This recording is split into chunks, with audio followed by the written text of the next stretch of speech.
অস্ট্রেলিয়াকে 2-0 গোলে হারিয়ে এক ম্যাচ হাতে রেখে বিশ্বকাপের নকআউট পর্ব নিশ্চিত করেছে স্বাগতিক আমেরিকা। ক্রিশ্চিয়ান পুলিসিককে ছাড়াই দাপুটে জয়ে নতুন স্বপ্ন দেখতে শুরু করেছেন আমেরিকান সমর্থকরা। কানসাস সিটি থেকে টেক্সাস, আটলান্টা থেকে সিয়াটল, সব জায়গাতেই ফুটবল উন্মাদনায় ভাসছেন ভক্তরা। অনেকের বিশ্বাস মাউরিসিও পচেত্তিনোর দল 2002 সালের পর বিশ্বকাপে আমেরিকার সেরা পারফরমেন্স উপহার দিতে পারে। আমেরিকান ফুটবল বললেই অনেকের মনে আসে ক্যানসাস সিটির চিফসের নাম। তবে এবার ফুটবলের অন্য সংস্করণ সকার নিয়ে মেতে উঠেছে ক্যানসাস সিটি। নিজেদের মাটিতে বিশ্বকাপে জাতীয় দলের সাফল্য আবেগকে আরো বাড়িয়ে দিয়েছে।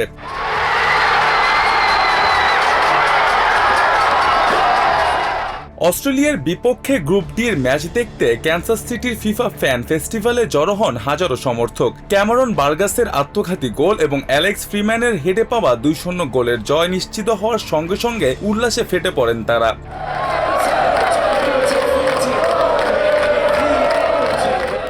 আমেরিকার সমর্থক লরি জেন্ট্রি বলেন, এই বিশ্বকাপ নতুন নতুন মানুষকে সকারের ভক্ত বানাচ্ছে।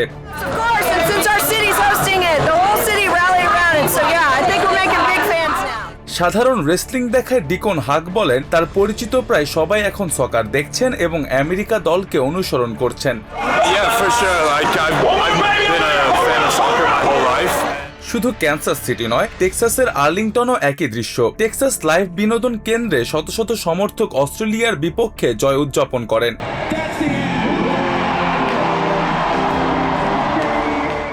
জেভিয়ার টাডলক হিরো বলেন, এবার আমেরিকা অন্তত সেরা 8-এ যাবে বলে তিনি বিশ্বাস করেন।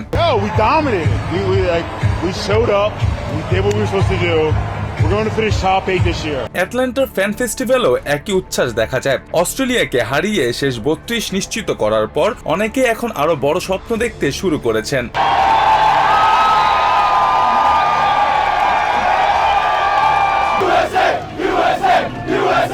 সমর্থক সিডনি জনসের দাবি, আমেরিকা এবার পুরো বিশ্বকাপ জিততে পারে।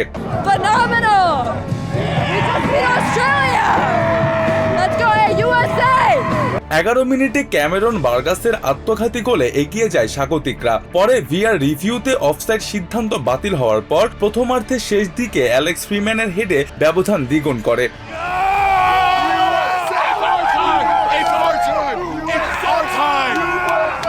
দলের এমন পারফরমেন্স দেখে সিয়াটলের সমর্থক মারিয়ান বিয়ার্স মনে করেন, আমেরিকা এবার শেষ পর্যন্ত যেতে পারে। It was awesome. My first World Cup experience and amazing. Worth every penny of the ticket cost to be here today on a beautiful day and watch US win. তবে হতাশ Australian সমর্থকদের মতে তাদের দল প্রত্যাশিত আগ্রাসন দেখাতে পারেনি। Pretty upset. Bad performance, I think. They just didn't show up today. Refereeing was terrible. Melbourne থেকে আসা অস্ট্রেলিয়ার সমর্থক জেড রেডার বলেন, অস্ট্রেলিয়া যথেষ্ট আক্রমণাত্মক ছিল না, যেখানে আমেরিকা শুরু থেকে অনেক বেশি আগ্রাসী ছিল। তার মতে বিশ্বকাপের মতো মঞ্চে এমন ভুল করার সুযোগ নেই। Mostafa Ashikin Abid, TVN 24 news desk. New York থেকে সম্প্রচারিত TVN 24 টেলিভিশন বিশ্বজুড়ে বাঙালির কণ্ঠস্বর।